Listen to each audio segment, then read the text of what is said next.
Hey everyone, welcome to our webinar from The One Thing. Usually, this is a monthly webinar where we feature a best-selling author whose new book is aligned with the principles of The One Thing.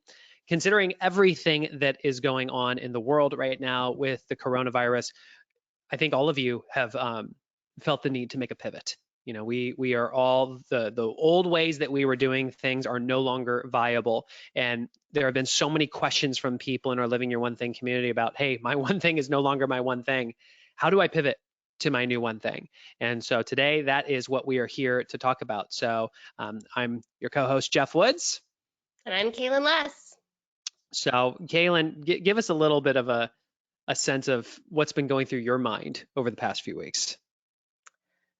I think I am straddling two worlds. I think there's two Kaylins that exist right now. There's the one that has extreme clarity on what matters most, and I feel really empowered to take action and to do the things that can make the most impact. And then the other one is frazzle dazzle, very distracted, and trying to focus every minute. And I feel like they're in a tug of war, sort of on an ongoing basis. Yeah. So, folks, Kaylin and I sat down and we really thought about what are the challenges that you are going through right now. We know the things that we are struggling with, and we've come up with a list of things. But, folks, this is your time. I'm curious, what are the questions that you really have that you would love a one thing perspective on? Go ahead and put those in the questions box because we've got some things that we'll definitely hit today, but we're also going to be able to look at the questions that you have and see how we can serve you absolutely best. So let's fly up to 10,000 feet. I think we need to first and foremost acknowledge that a lot of us came into this year, we did a GPS, we had our one-page business plan, we've been having a relationship with our goals by doing a weekly 411, and then the virus hit. And then before you know it, offices are shut down, businesses are shut down. Our normal rituals that we had around the workday, the places that we did our work, all disrupted. And we find ourselves sitting at home with a new team surrounding us called our family or our roommate or our dog or cat. And the distractions that we're battling on a daily basis are completely different. And I think the first thing that, and Kaylin said this, is Kaylin, why is it so important that right now in this moment of chaos that we stay in curiosity? Curiosity is our superpower right now, because the thing is that no one knows a lot of the answers that we're looking for, and nobody's experienced these challenges before. So I think that when we stay curious and we keep asking the questions, because even though the world is different today, the focusing question is it remains the same. And that question has just had so much impact lately, or it's just felt so strong when I ask, what's the one thing I can do? Because sometimes it's a really, really small thing that, last month would have felt like not much, but right now it actually feels like a huge thing to do. Yeah, I love that. And it reinforces the one thing is the surprisingly simple truth behind extraordinary results. Folks, these are truths. These aren't tactics. These aren't the latest productivity hack or tip or trick. These are timeless truths. And the focusing question is one of them. What's the one thing I can do such that by doing it, everything else would be easier or unnecessary?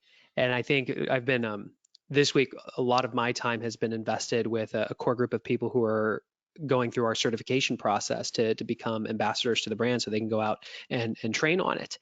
And so much of what we have been hammering the last 2 days is teaching people to understand that there is no right or wrong, there's no perfect. All there is your lead domino.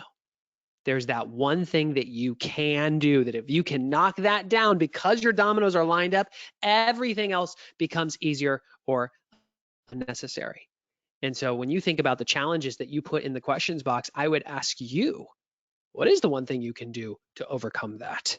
That if you just did that, everything else would be easier or unnecessary. If you're struggling with understanding where your business should be going, great. What's the one thing you can do to figure that out? If you're struggling to get work done throughout the day, great. What's the one thing you can do that would make getting your work done easier or unnecessary. I think we've got to start asking the question and searching for the answer. Jeff, I know we've got a list of things that we want to cover, but I also am jumping into the questions box, and there's a lot of really great questions. One's from Ryan, and he says, as a professional that's focused on new acquisitions in an environment where new deals are entirely on hold, how do I continue to update my 411s and track progress towards my annual goals, which seem completely unachievable? So Ryan, I had this conversation with Jay on Monday during my 411. Half of our business is more relevant than ever before.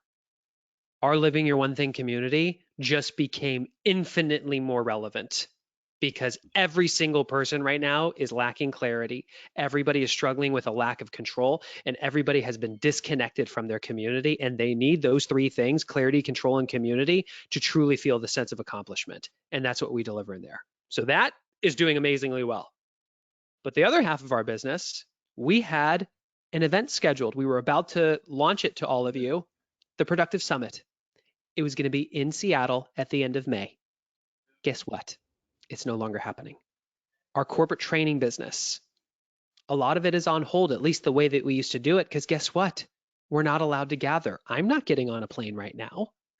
So half of our business is gone. So I'm hearing you say, Ryan, you're in a state where the way that you used to do things no longer are viable.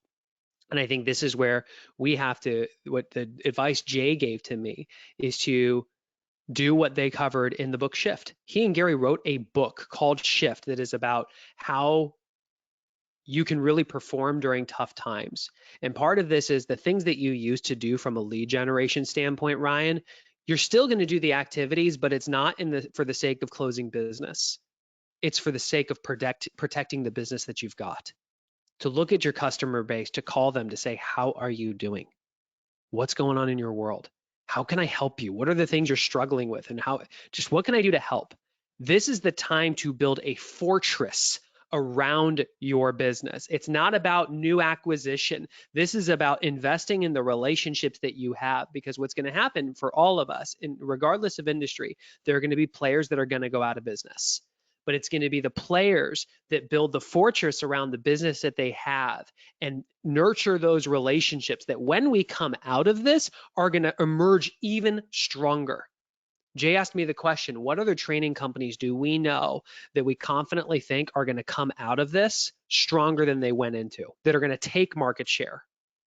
I couldn't think of one yet, which is interesting. There's some that I'm in relationship with that I want to dive in with them and figure out what are they doing and how can we help them be one of those companies, because we have alliances there. But this is something Gary's already done. Going into the last Shift, KW was number 4 in the marketplace in the rankings in terms of agent count. They went into the Great Recession, the worst economic downfall since the Great Depression, and came out number 1. And the gap in size between them as number 1 and the number 2 player was the size of the 5th largest competitor in the world, because they did the right things when times were tough. So Ryan, my question for you is, what are the activities you can be doing that would allow you to emerge from this situation even stronger than you went in? That's a thinking time block right there, my friend. I want to add, Jeff, something that you said is we were talking about all the things that we had in our business that are no longer viable options, like in-person events and in-person trainings. What we were doing is really asking the question, why were we hosting that event in the first place? And the reason was to build community, because when you get in a room together for a weekend and you work on your goals together, a lot of extraordinary things become possible. And so if that was the objective of that in-person thing, then we were looking at, okay, so what's another way to build community that we can do right now? And we got Right. so creative, like really messy creative, with all the terrible ideas, the wild, outlandish ideas, and some of them have been really good. And we may have never even tapped into those had we not been forced to ask that question. Yeah, I've heard people refer to the gift of the shift. And when times are good and there's opportunity right in front of you, you say yes because it's right there. And you can trick yourself into thinking that you're being really successful when in fact you're just riding the market. But when times are tough, it forces you to get creative, and it forces you to look at things that maybe you said yes to and you were successful in spite of yourself. And you no longer have the benefit of the market to make you look good. And Jay said to me on Monday, he said, you've got to start thinking outside of the box even more. What are the other creative things that we can be doing? And it's why one of the things that are going to be on my priority list is reaching out to some very strategic people in the upcoming weeks to check in on them, to see how I can serve them. Because once I talk to enough people and when I hear the consistent pain point, I'm going to know that that is a spot in the market that is still viable. And then the question is, are we uniquely positioned to bring value to that? And if the answer is yes, then pedal to the metal, baby, let's run. That's what it's going to look like.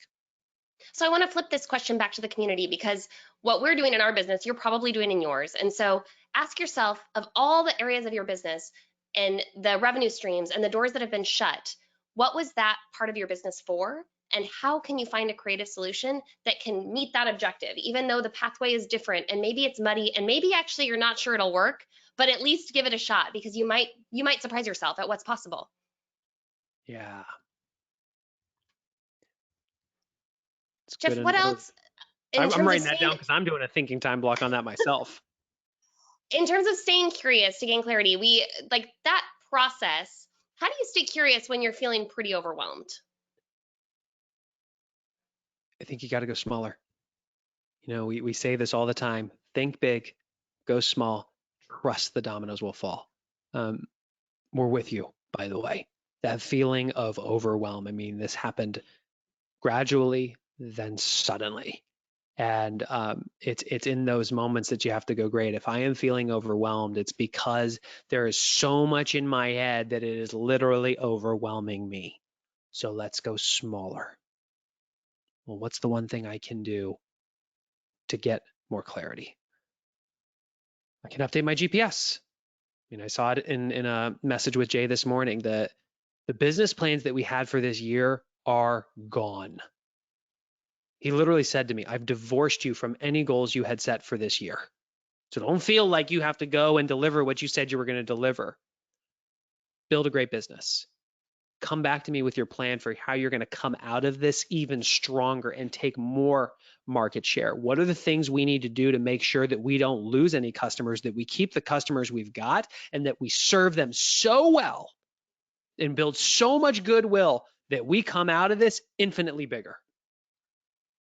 So one of the things that we're going to start following up with, like a lot of the corporate people we've been working with, is they all had GPSs for the year. They're gone. So what's their GPS for the next 90 days? Folks, we don't know what the end of the year looks like right now, but we can probably cast a vision for what we can accomplish in the next 90 days and put together priorities and strategies and assign each one to people and execute against those for the next 90 days. That's one thing we can do. I know one thing we can do if we're feeling overwhelmed is to do a 411. Maybe we don't know what our goals for the year are anymore, but we can get clear on the things we want to focus on this month. And we can still boil that down to what we need to do this week. I mean, for my wife and I, it's our whole rhythms are thrown off. I've got a 6-year-old and a 4-year-old that I'm staring at right on the other side of that glass door right now. And you can time block and you can have a bunker, but it doesn't mean you're going to get to protect it. So my wife and I need to continue to adapt our schedule so we have a good model for our time now that everybody's in the house and not leaving. My point is, if you're feeling overwhelmed, leverage the models. A 411 would be a great place to start. And just get clarity on the handful of things that if you just did dink this week, the rest falls. And I want to add to something you said there, because the 411 is uniquely qualified to address these professional goals and these personal goals. Because a lot of the personal goals and a lot of the structures that you had in place as a family or from a workout perspective, a lot of those have evaporated as well. So when you're asking those questions, take a look at both sides, because right now both sides are very, very tight knit as we're sort of living both worlds in one space. Yeah. So before we move on to the next thing, I think to put a pin in the idea of staying curious to find clarity, I think from a mindset standpoint, we can view that everything that's happening is happening to us or it's happening for us. And the people that emerge out of a shift strongest are the ones that are willing to pivot. And I've got a slide that I will share with you. I'm going to read this. This is something that Gary posted on his Facebook page. And I recorded this in the podcast. And here, I'll share it with you guys right now. If you can see the screen, go ahead and put yes in the questions box. So here's what he wrote. He said, friends, without a doubt, we're in uncharted territory we've never seen before. And that means we'll be feeling things we've never felt and having to do things we've never done. The one thing I know is that we must look through our circumstances today to seize the opportunity of tomorrow. We have to decide what we want our businesses and our lives to look like 1 year or 2 years from now and manage our thoughts, emotions, and actions toward that outcome. So hold on, let's even just pause right there. Instead of just looking 1 week or 1 month ahead, what do we want our lives and our businesses to look like in 1 to 2 years? And how do we start managing our thoughts, emotions, and actions toward that outcome? Success will come to those who quickly shift their mindset from where they are and how they got there and pivot to where they want to be and what will take them there. What got you where you are won't keep you where you are, and certainly won't get you where you could be. What will? A different mindset, a different game plan, a different level of execution, a different gear at a different speed. Opportunity lies on the other side of fear and awaits any and all who focus on what they want and make every day about how to get it. Stay safe, stay strong, head down, and heart up. Onward, Gary. Folks, that last paragraph is timeless. Opportunity lies on the other side of fear and awaits any and all who focus on what they want and make every day about how to get it. Our question for you is, what is it that you do want? And how do you line up your focus and what you do with getting it? And I think never before has the think big, go small, like that framework feels so powerful and so relevant. And I think that sometimes thinking so big and just pointing ourselves at the right direction because we don't actually know what's going to happen next week or the week after. So being directionally faced where you want to go, you'll discover the steps that you want to take as you stay curious and as you keep asking those questions. That's right. That's right. That's right. Kaylin, talk to us a bit about saying no, because this is something that normally we really struggle with, that now it's becoming pretty essential. Yeah, so I would say saying no is a big part of our just living your one thing community. We are practicing it where we have a lot of distractions in our life. Right now, a lot of the traditional things that used to be hard to say no to are actually not even in our environment at all. There's certain things that used to be tough and now are gone. And now there are new distractions that are creeping up all over. And as we're sort of shaking off our access a little bit with our routines and our our work environments, like now saying no is more important than ever. Yeah. And saying no comes in multiple forms. Actually, let's engage with you. What are some of the things that you think you can be saying no to that would make a big impact for you? Put your answers in the questions box. That's a great question. Jeff, what's something for you?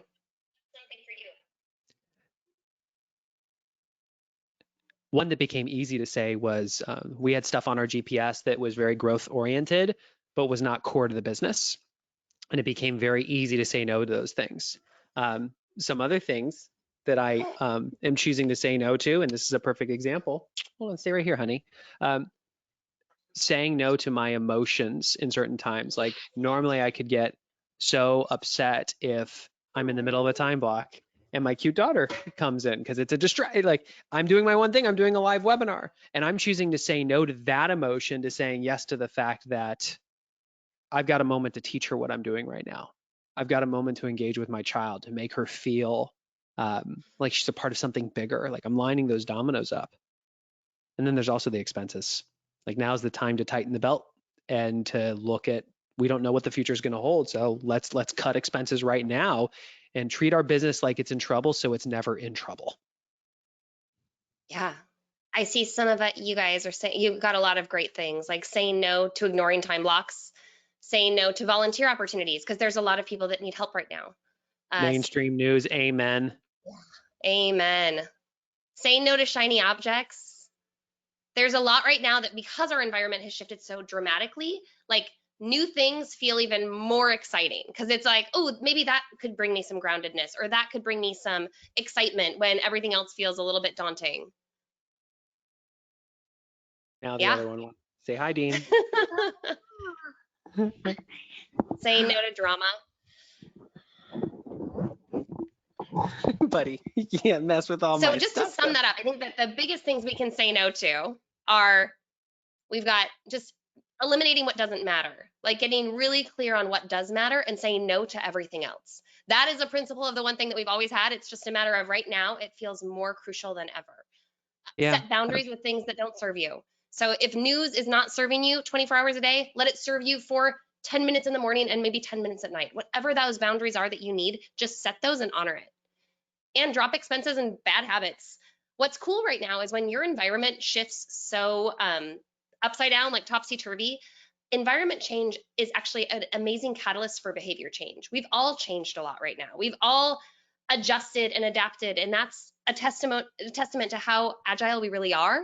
But actually, right now is when you can be very strategic around letting go of the habits that don't serve you and bringing in things that do. That I love what Val put in there. She said, say yes to learning. This is actually really important. This was a conversation that Gary had with Oh, Jay. you froze. I froze. You froze. I don't know if you froze for everybody else, but you froze for a minute for me. So, Am I back? yeah, tell me what Val said. Yeah. So she's said, say yes to learning. And this was a conversation that Gary had with Jay. He said, this is a huge mistake that companies and leaders make in tough times is they say no to learning. They say no to training their people.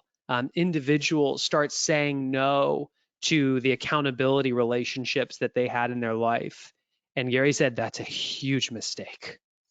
Now is the time that you pour into your people with training.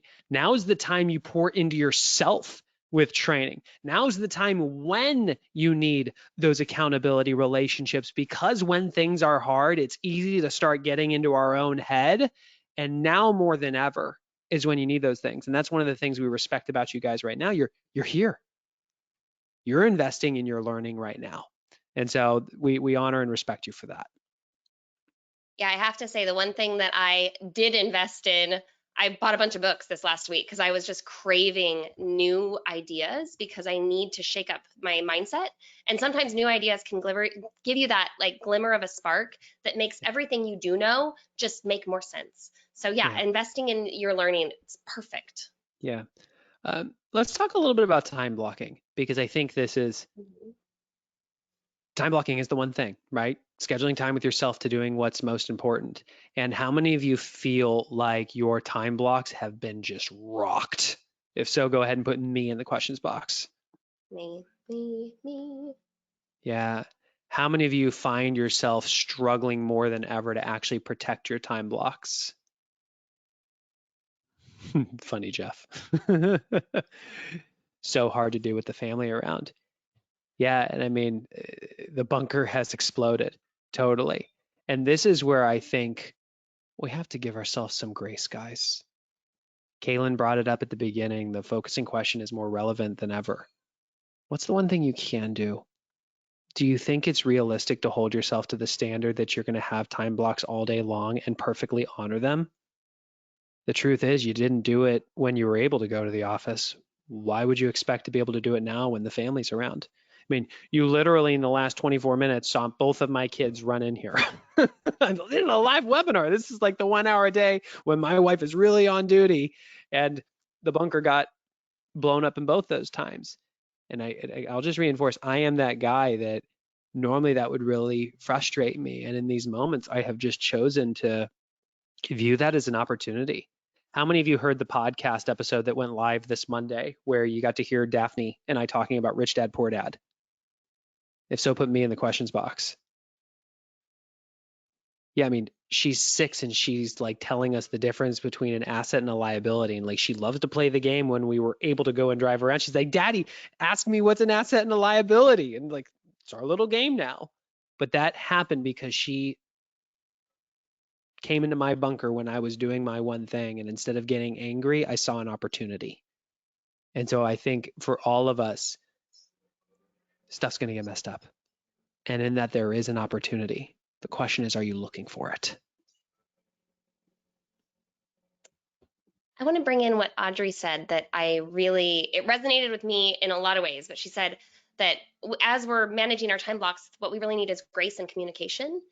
And when I joined the One Thing team, I was sort of floored by how the One Thing, as like a framework and a principle, it's this language that allows you to really respect each other's needs, each other's boundaries, and your goals.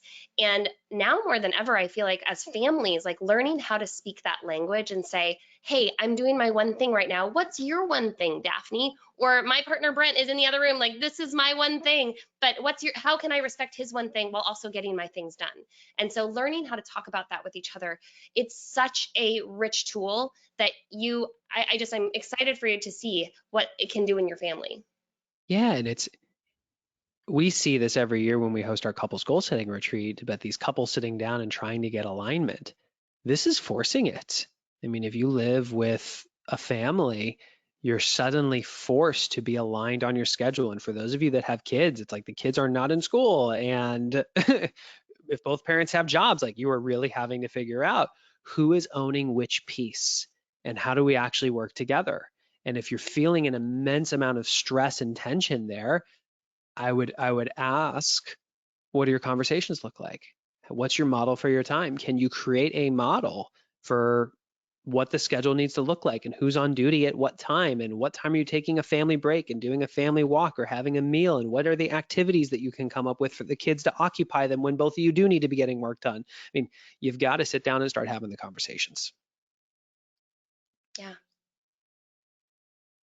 Dijon asked, how about when we feel like everywhere we turn, there's opportunity and that is actually becomes overwhelm? So right now you're looking at a blank canvas because everything that was planned, everything that was in your calendar, it just crumbled. And now you've got a blank canvas that feels on one hand like opportunity, but on the other hand, it's also overwhelming. That's that's awesome. And this is the idea of turning a to-do list into a success list. This is a very basic framework, but make the list of all the things that you could do and ask the question. We understand that everything does not matter equally. All these opportunities that are in front of you do not matter equally. They will not generate the same amount of impact for you. And start asking the question for each one, is this a 20% opportunity that's going to generate 80% of my results? Yes or no? And very quickly, when you identify the 20% that's going to generate the majority of the results, we immediately discard those, the rest of them. And then we ask the question, great, if I could only do one, what would it be?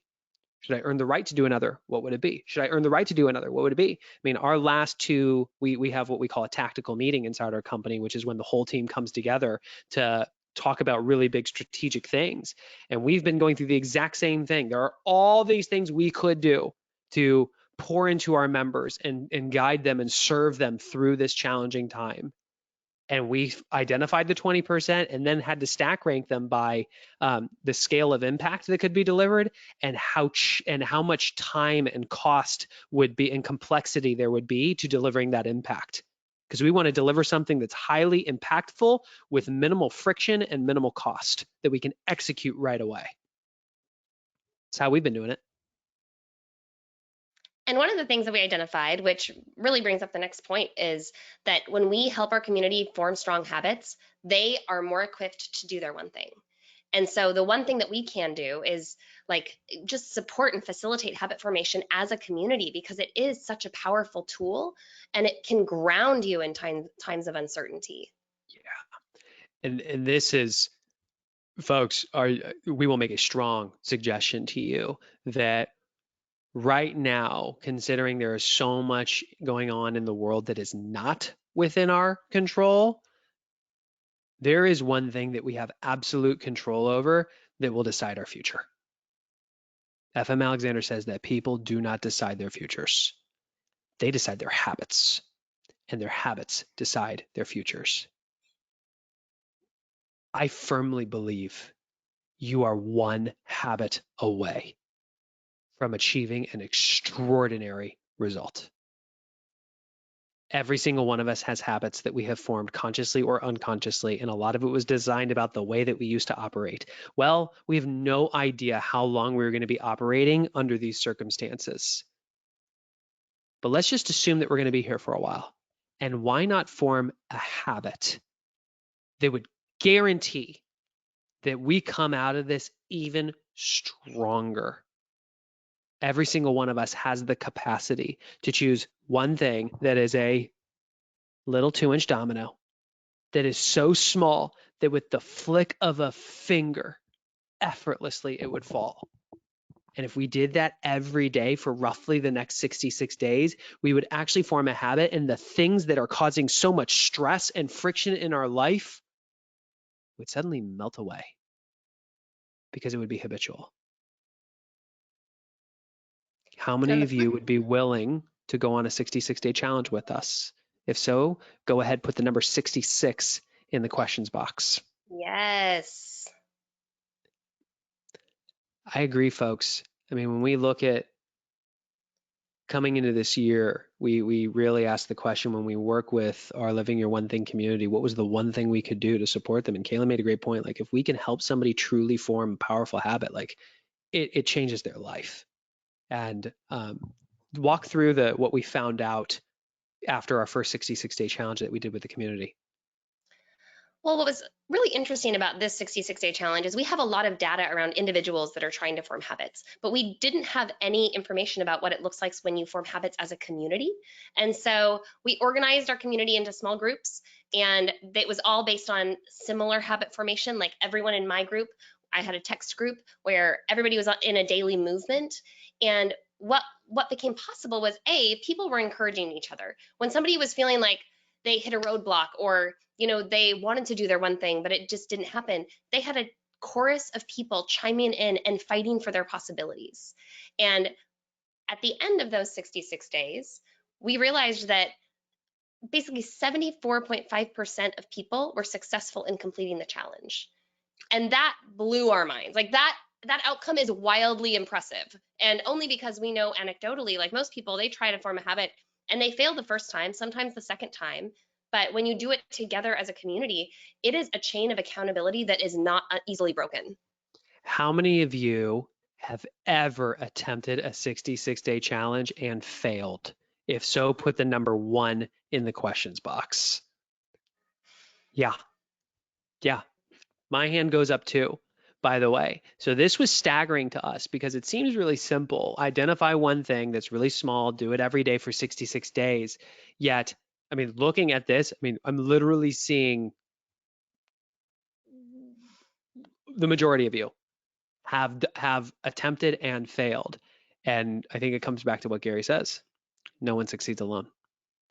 And suddenly especially right now, when everything has been completely blown up, how do we feel clarity, that sense of control, and that connection to the community where we can all lock arms and do it together? It's our one thing right now.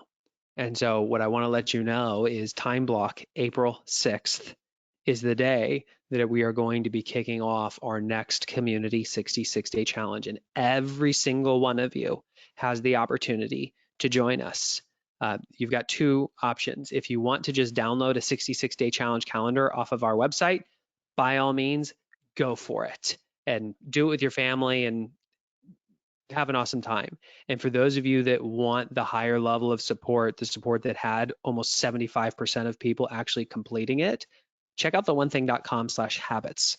That's with the number 1 in the URL, theonething.com/habits. And what you are going to find, usually it's a 14-day free trial to the community. We've actually extended it to a full 66 days. We want you to be able to join the community and go through a full 66-day challenge 100% free and get all the value that we can possibly deliver for you, because the truth is, folks, right now is the time that we need to be locking arms. Right now is the time that we need to be in partnership with you and supporting you along this way. So I sincerely hope that if you are not yet in Living Your One Thing, you will join us. And I would encourage you to join us right now. And in 66 days, our goal is that you get more than just a habit. Our goal is that you connect with this amazing community that I am humbled by every day to belong to, because we are such a magical force that I have never experienced in my life, like such huge impact in my world. And yet we're just we're small individuals doing 2-inch domino sized activities. And so that is, you get, it's a twofer. It's a habit plus a community. Yeah. The other thing, I saw some questions here. Not March 30th, April 6th. We did update to April 6th instead of March 30th, largely because as everything kind of got shaken, some of the habits that we had intended to form maybe weren't as viable as they used to be. So giving people some extra time just to identify the true habit that would serve them right now. And another concern in here was Robin said, I'm on day 29 with 100% compliance. I'm not sure how this fits into starting a new challenge. What I would say is rather than start a new challenge, just continue on the path Mhm. with your challenge. Like right now, I am on day 80. It's not 85. What is it? I'm looking. I don't even know 85. what day it is. Is it 85. 85? Yep. Okay, 85. I can't remember what day it is. Interesting. But yeah, 85 of a daily walk. I established that habit starting at the beginning of the year, and I have so much gratitude for that habit right now because it's kind of what's keeping my brain stabilized and what's keeping me grounded. So could just continue on the path because we can just set you up with a group, even if it's their day 1 and your day 35, it'll all work out. Yeah, and I'm in the same boat. I wrapped up a 66-day challenge on become more empathetic, and the truth is, folks, still not a habit. I have not missed a day. I'm 85 days in, and I'm gonna ride it. I'm gonna keep doing it because it is a habit that matters that I form, and I'm not willing to just stop and sacrifice all the investment that I've already put into it. So, eh, folks, if you get one thing from this webinar, if you feel like you need clarity, need control, and need a sense of community, the one thing you can do is do a 66-day challenge with us. Because every day you will wake up with absolute clarity that there is one domino that you can knock down that will legitimately decide your future. You will have a sense of control over it with the support that we're going to provide you, and you will legitimately belong to a community that is vastly bigger than just you and your network, that is literally designed to support you and help you succeed there. So that's the one thing. Yeah, it's the one thing we can do. Like when we were thinking about what we can do for our community, it really is the one thing we can do is give you a structure and a community to form habits together. Because when you're Yeah. alongside a community, it's just a game changer. Your odds are so much better at being successful. Yeah. Audrey asked, do we sign up now or April 6th? Audrey, I would suggest signing up now, just because you can get in and we've got a bunch of courses that you can go through to start you to prepare, and you can start really thinking through and engaging with the community. That also gives you time that if you want to be in a text group with a small cohort of people, we can get you assigned. That way, when we launch April 6th, you are ready to rock and roll. So I would suggest doing it Yeah, now. I would add to that, Jeff, that sometimes going on a 66-day challenge, sometimes the most challenging part is before it actually starts, is because it's choosing the activity. Sometimes there are so many things we could do that identifying that 2-inch domino, it just takes some thinking time and it takes narrowing your focus, and then you can just kick off on April 6th when we all get started. Yeah, there was just a question about how do you sign up. So here, I'll put this screen up for you guys. So this will help you. If you open a browser and go to theonething.com/habits, it'll automatically take you to the page, and you can just follow the prompts right there. So that's what it looks like. And I'll leave that up while we keep talking. So what are some other, Kaylin, what were some of the other challenges that people had that we can pour into, and also keep submitting your questions, folks. Yeah, one of the biggest challenges that it came from parents that were really struggling with having to wear 2 hats simultaneously in their homes, working in their job and also working now being a teacher and being a parent and managing a lot of different roles at the same time. That seems to be a struggle for a lot of people right now. Paraphrase one more time.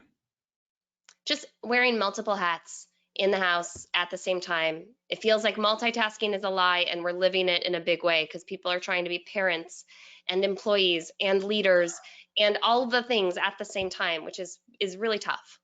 And that's where you need a model for your time.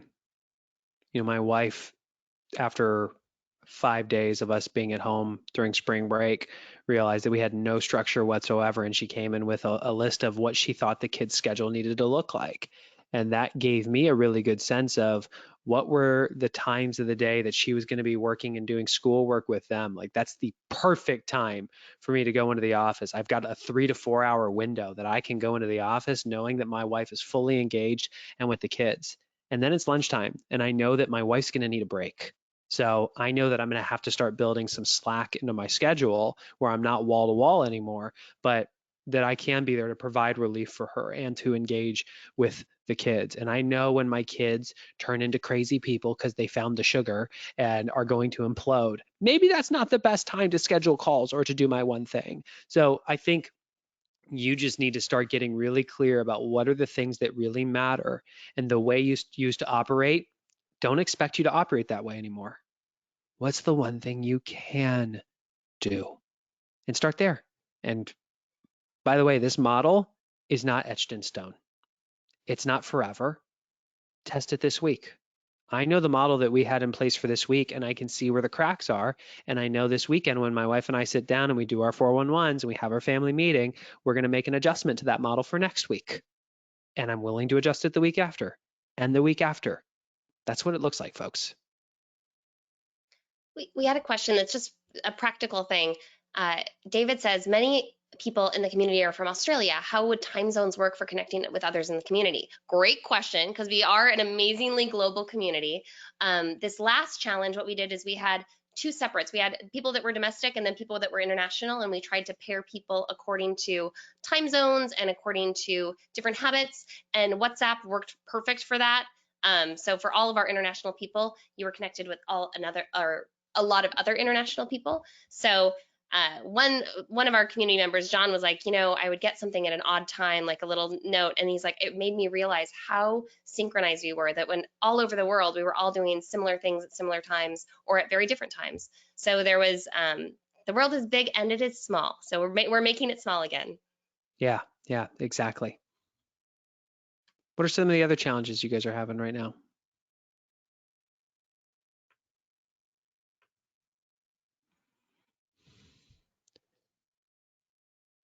Someone asked, how are your family meetings with your wife? How are those structured? It's a moving target, but a lot of it is we have our 411s, and to be able to say when we're really clear on what our goals are for the month, to be able to say, all right, what are the priorities that are coming up this week, and who's owning each one of them? And then there's always the other stuff that's coming up, like, oh my gosh, we really need to follow up with the yard guy. Okay, great. I'll take that and I'll put that on my 80% for the week. And it's just that communication. What's happening with the kids this week? What do we need to be doing? Oh my gosh, Daphne's trying out for swim class. We really need to start practicing with her more. Okay, I know that I need to take her to the pool 2 nights a week. That's not happening anymore, but that was a conversation from a few weeks ago. So it's just that it's that time that we have blocked to sit down to date our goals, to date each other in a sense as well, and to get on the same page about, are we going on the same track? Oh my gosh, we haven't had a date night in 2 weeks. When are we going to do our next date night? What do you want to do? Let's get it blocked. I'll lock the sitter down. That's what it looks like. It also looks at looking at our budget and our finances and saying, how are we actually doing? What changes do we need to be making? Are there things that we said yes to this last week that maybe we could have said no to? That's what it looks like.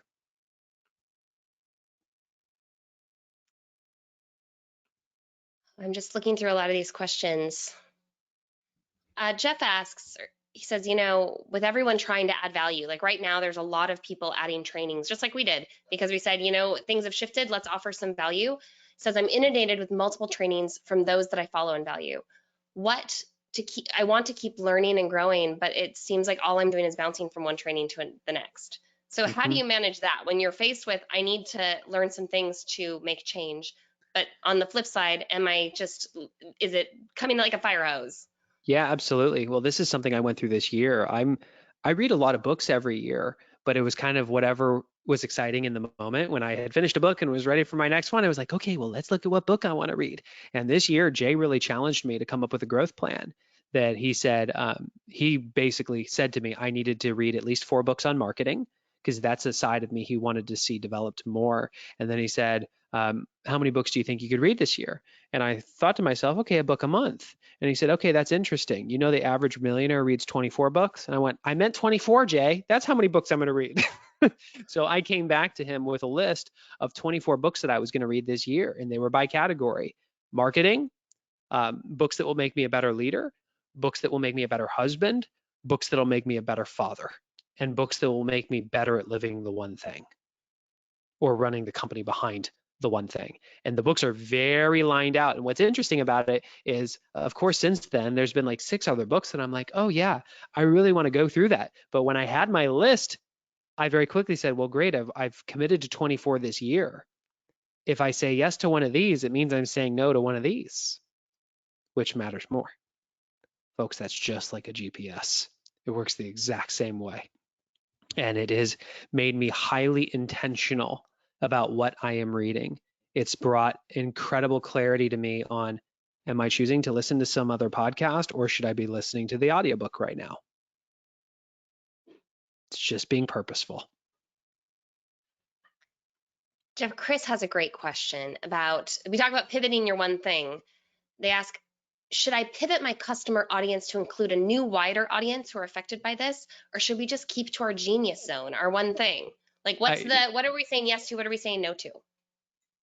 I had a similar conversation with Jay, Chris, where there are existing people in the funnel, if you will, and then there's all the people that have yet to be in the funnel. And in times like this, your highest leveraged return is going to come from the people that you're already in relationship with versus taking the time and the investment to go out and get new people. So if you have the ability to capitalize and generate business from things that you're already doing, it's probably going to be your highest leveraged way to drive top line revenue. You have to ask the question, is that the business model that you want to be in? I mean, go back to what Gary said. What's the business you want to have a year from now, 2 years from now, and manage your thoughts, emotions, and activities today toward that future?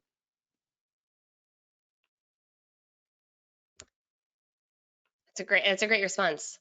Robin says, how and when do you schedule time for books and podcasts and learning? So as we are working in the business, on the business, and then learning more from every other angle, how do you manage that? I can share what I do, but before I do, I'm going to ask you, what are the times of the day that you think you'd be best aligned for learning? And how do you learn best? I know for me, I would love to be able to sit on that couch right there and read a book. And I get the opportunity to do that a few days a week, maybe. I already get up really early to work out. So usually for me, it's audio form. So I'm listening to books when I am working out. I'm listening to books when I am driving to the office. And when I'm at the gym, I'm listening to books when I finish up every workout, getting on the bike and just riding for 10 to 20 minutes because I can get 10 to 20 minutes of a book in. So that's usually when I do it. My challenge now is gym out the window, driving to office out the window. All that's disrupted right now. So I'm having to reinvent that. So often it's when I'm doing chores around the house. When I'm punching out that honeydew list, I am now learning as well. And I've enlisted the support of my wife. The other night when we made dinner, I really wanted her to hear the podcast episode with Trisha and Darren Browers. And so while we prepped dinner, we listened to that. And it was a bonding moment. She got to hear it. She learned it. It was wonderful. So a few questions, Jeff, is that you mentioned that you've been reading books about how to better apply the one thing or lead the one thing business. Which were those? Say that again. You mentioned, and you were talking about the kinds of books, the categorical sort of organizing that you've done, Mhm. that some of those books are about how to apply the one thing and how to lead this business better. What were those Yeah. books? Atomic Habits is one of them. It's a lot of them are books about habits, just because think about how much we're talking about habits. And by no means am I going to pretend to be the all-knowing habit formation practice leader. I've know a lot and have the opportunity to learn so much more. And if you're a slow reader, I see somebody's like, I'm a slow reader. It's fine. Like the point is not just to finish as many books as you can. It's about absorbing the knowledge that's inside those books. So if it's a slower pace, then just take your time. hmm hmm hmm That's right. I'm curious, folks. We've shared a lot. Out of everything we've covered so far, what is the single biggest aha that you have had so far?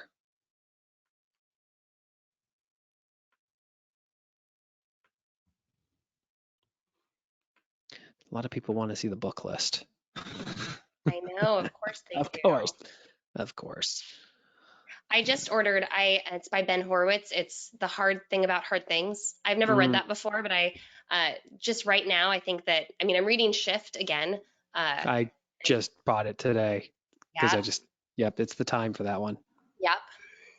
So those are the two, just looking at how, when things get tough, how to shift mindset and how to get creative. Ooh, these are, they just kind of flooded in. I just am looking at all these things that you've learned just to overcome fear and take action. Lots of opportunities in this hard time. The opportunity to change a habit that could transform. Giving myself grace during a time I am pivoting and while I figure this out.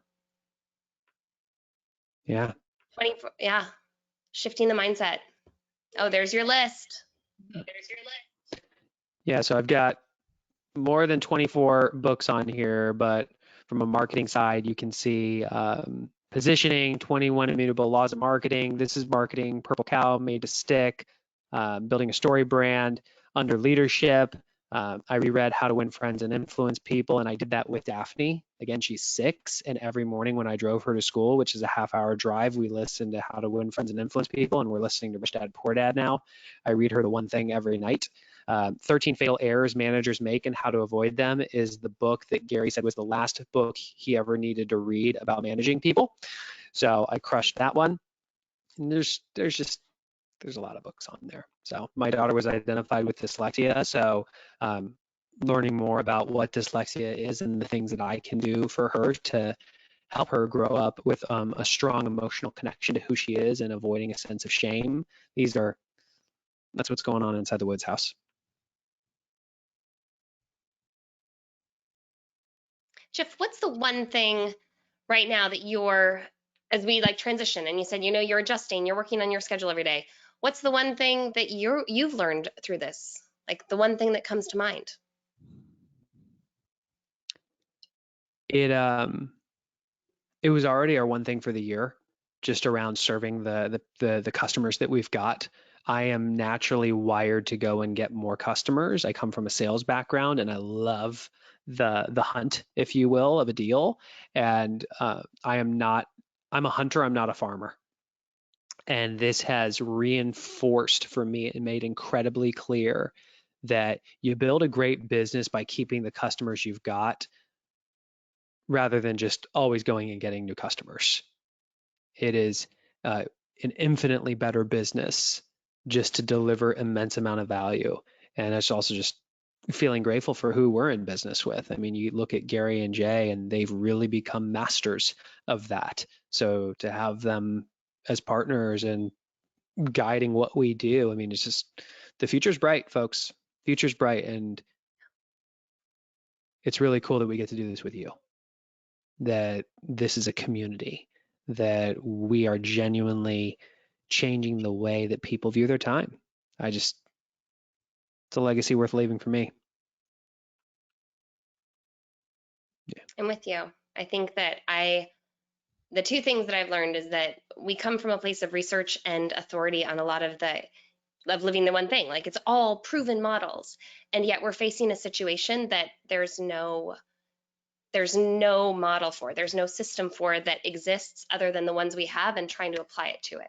So it's very humbling to be so empowered by this unknown space while also equipped with proven systems and just going at it and just Yeah. giving it a shot That's and right. being surrounded by such a just I'm always humbled by the community and by their stories and by their strength and by their wisdom and the way that we encourage each other and that I get encouraged. It's huge.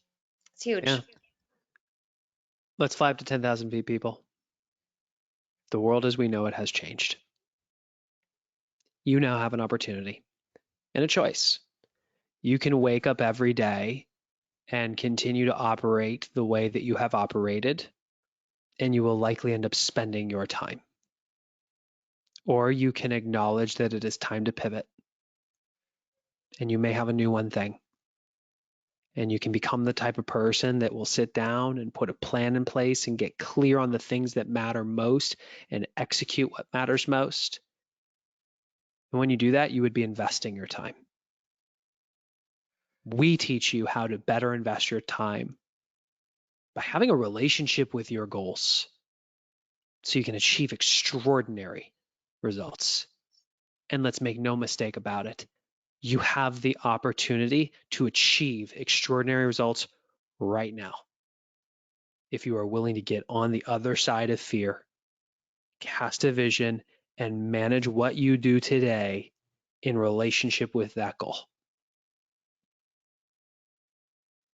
So don't rely on your discipline.